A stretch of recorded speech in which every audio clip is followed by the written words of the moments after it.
Зэ хэрхэн орчихсон яваа арилж байгаа хэдүүлээ яах боломжтой вэ? Одоо арилж байгаа manage хийх вэ? Арилжаанд орсны дараа хэдүүлээ risk-ийг manage хийнэ гэдэг бол маш чухал концептуудын нэг байдаг. За хэрвээ чи яг одоо анхлан суралцж байгаа тэгээд дараагийн түвшинд гарахаар зорж байгаа арилжаач болвол энэ концептыг заавал сурах ёстой. Тэгээд энэхүү концепт маань юу вэ гэхээр ердөөсөө л юу гэдэг санаа байгаа юм. Одоо чи мэдээж арилжаанд орно гэдэг бол тийм ээ яг тухайн арилжаанд орохоос өмнөх мэдээлэл төр үндэслээд эрсдлээ хэмжээд тэгээд эрсдэл хийгээд орж байгаа тийм үү. За тэгвэл арилжаанд орсны дараа бас бид нэр эрсдлийн зохицуулга орсны дараах одоо арилжааны менежмент гэдэг одоо бүтэн салбар байдаг. Одоо арилжааны судлагдахуун гэх юм уу. Тэгээд тэрийг мастерлсан цагт бол одоо чиний эсрэг явсан арилжаан дээр хүртэл яах боломжтой. Ер нь бол ашигтай гарах боломжтой, эрсдлээ байнгын бууруулж явах боломжтой. Тэгээд тэгээд энийг суучнараа ердөөсөө л одоо урт хугацаанд чи илүү амжилттай байна гэсэн үг. За тэгэхээр одоо энэ дээр бол нэг арилжаанд орчихсон явж байна л та тийм ээ. За яагаад орсон бэ гэхлээр зах зээл бол ерөнхийдөө хэдүүлээ том зураглаараа харах юм бол юун дээр хүрээд ирчихсэн байгаа. Bullish flag маягийн дүрс үүсгэж гисэн зах зээл том зургаараа харах юм бол бид нэр дээшээгээ явах магадлал өндөр гараад ирсэн байна гэж харж байгаа. Нэгдүгээрт, хоёрдугаарт бид нарт нэлийн одоо хамгийн ойрын мэдээлэл гэх юм бол одоо энэ доороос гарч ирээд дээшээгээ буудаад тийм ээ импульс хөдөлгөөн хийгээд буцаж хурж ирээ тийм ээ 50% Fibonacci 50-аас доош хувь руу хамж өгөөд энэ чи яг л одоо liquidity хамж байгаа тэр дүр зургийг өгсөн байгаа. Liquidity-г бол хамсан байгаа юм. Доошоо гарч ирлээ, дээшээ боллоо, доошоо гарч ирлээ. Тэгээд эцсийн лаг дахиж нэг хамж өгөөд дахиж дээшээ импульс хөдөлгөөн хийгээд буцаа доошоо орж ирэхэд бол дээшээ арилжаанд long арилжаанд бол орсон байгаа. Тэгэхээр одоо энэ арилжаан дээр хэдүүлээ хэрхэн арилжаанд орсны дараах одоо эрсдлийн менежментийг хийдэг юм бэ гэдэг тухай суралцгаая. За тэгэхээр энэ дээр бол хэдүүлээ яана стоп лоссыг тавьж байгаа шалтгаан бол за хаан шиннээс доош явчих юм бол миний таамаг бол шал худлаа байсан юм байна. Магадлал миний эсрэг эргэлээ гэж ойлгоно гэсэн үг.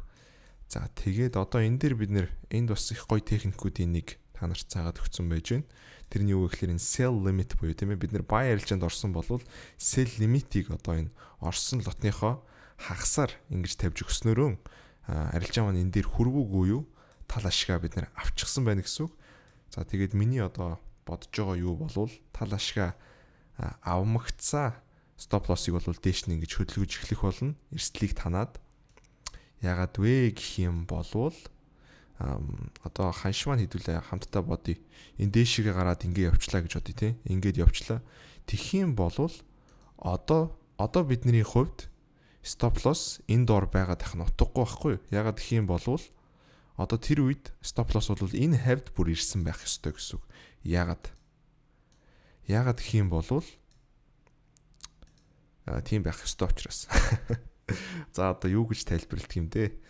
Хэрвээ одоо энэ дэше хүрээд ирчээд бүр энэ доошоо унж байгаа бол шал хуурамч арилжаа тийм үү? Нэгдүгээрт, хоёрдугаарт ханш үнэхээр бидний таамагийн дагуу тийм ээ энэ цэг дээрээс бидний таамагч одоо ингэж байгаа шүү дээ. Дэшээ явлаа. Ханш маань доошоогоо бууж ирлээ. За тэгээд одоо энэ дээр бол тийм ээ Fibonacci 50 за 60 дахь левел рүү бүр шингэн хамлтыг тэгээд double check гэж нэрлэдэг. Тэрийг би нэрлэдэг байгаа. Бас алдарсан нэршил биш л дээ. Smart money concept хийж байгаа хүмүүс бол ойлгох ёстой тийм нэршил байгаа. Тэгэл double check-ийн доор хийж өгөөд эсрэг зүгт хөдлөөд буцаа шалгахт нь орж байгаа тийм ээ. Энэ дээр бол энэ дэшээ хүрнэ гэсэн ийм таамгийг тавьж байгаа гэсэн үг. Тэгээд тэгтэл үнэхээр бидний дагуу явлаа тийм ээ. Үнэхээр бидний дагуу явлаа. За доошоо хүрээд ирлээ. Тэгээд эндээс энэ хавь руу явлаа. Тэгэхэд болвол одоо бидний эрсдэл цугтад ханагдаад ингэж тавигдчих хэвээр гэсэн үг. За тэгээд бүр ханш маань энэ хавь дээр хүрээд ирсэн байх юм бол break even ч тавьж болно.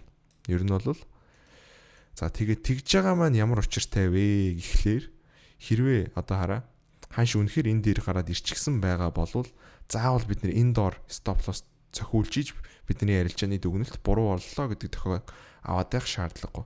Энэ дээр хүрээд ирсэн байгаа тохиолдолд бол биднэрт өгөгч байгаа одоо зах зээлийн мэдээлэл бол шал ондоо төвшөнд гараад ирчих нь байх нь шүү дээ, тийм ээ. Тэгэхлээр хэрвээ зах зээл маань одоо энэ хавь руу тий өсөлт ингээд хийчих юм бол бидний хувьд эрсдлийг цугтаа бас байнгын таньж явж явах ёстой. Энэ бол одоо маш агсан төвшний одоо концептуудын нэг байгаа. Тэгээд энийг бол би бас нэлээд удаан хийдэггүй байсан. Эсрэгээр хийж эхэлсэн цагаас хойш бол алдагдал үнэхээр их багасч нэгдүгээрт, хоёрдугаарт бас ашигтай гарах юунууд маань бол ихсэн. Одоо жишээлх юм бол хэдүүлээ яалаа гэж үтэй. За энэ 50% дээр хурж ирээ те энэ хавь дээр хурж ирэхэд нь хэдүүлээ яачи. Тал ашгаа авчи. Тэгээд эрсдлийг ингээд дээшлүүлээ тавьчих юм бол за эсвэл бүр break even ингээд тавьчих юм бол тэр чинь яах вэ гэхээр бид нэр ашигтай гарчиж байгаа байхгүй. Тэ энэ дээр хурж ирчээд ханш бүр доош ингээ яваад өгчих магадaltaй штэ. Байх бүрэн боломжтой. Тэгтэл тийм одоо хамгийн муу сценарио тийм ээ. Хамгийн муу тохиолдол дээр хүртэл бид нэр ашигтай гарах боломжийг бол энэ эрсдлийн менежмент гэдэг зүйл биднэрт хийж өгдөг байх нэ. Одоо юу гэдгийг эрсдлийн менежмент гэдэг бол олон талтай концепт байгаа юм л да. Арилжаанд орсны дараах эрсдлийн менежмент байж болж байна. Одоо яг бидний өнөөдрийн сурсан сэдв тийм ээ. Тэр байж болж байна. За тэгээд дансан дээрх эрсдлийн менежмент үндсэн том аккаунтаа одоо хэрхэн яах вэ?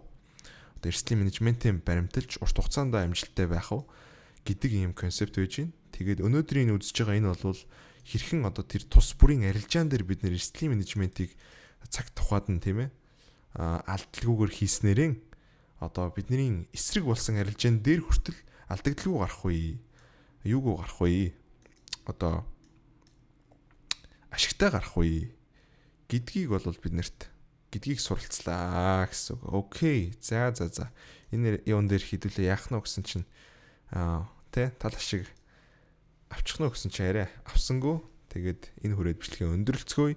Яг одоо 0-оос нь ганцаарчилж сурахаар зорж байгаа сериусны байгаа залуучууд байх юм бол доор маш цөөхөн тооны хүмүүстэй явж байгаа. Тэгээ хоёулаа ярилцаж үзээд vibe нийлэхээр хүмүүс байна гэх юм бол явж болно. Тэгээд линкийг доор description хэсгээр үлдээчи. Тэгээд үнгүү арилжааны тэмдэглэлийн темплейт бас авахыг хүсэж байгаа залуучууд байх юм бол бас тэр доороос татаж болно. Окей. За тэгээд дараагийн бичлэг хүртэл түр бай.